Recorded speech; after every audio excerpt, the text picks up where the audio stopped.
Bugun 2025-yil 25-oktyabr.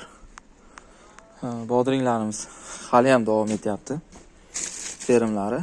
Faqat bu pomidorlarning orasiga biroz ekilgandi, 700 tup o'shandan terilyapti. Cherezdanga o'tib olgandik. Orada bir kunlar salqinlab qolganda 10 kilo, 15 kiloga tushib bo'ldi. Charchadi deb o'yladik. Bir 4 kunlardan berimi, 5 kundan berimi atapleni yoqyapmiz 20 sotikka. Где-то kechqurun 15 gradus ushlab berish uchun 100 kilo, 120 kilogacha yoqyapmiz. Ataplenani o'shandan beri sirazi yaxshilashib ketdi. Kechadan oldingini terganimiz.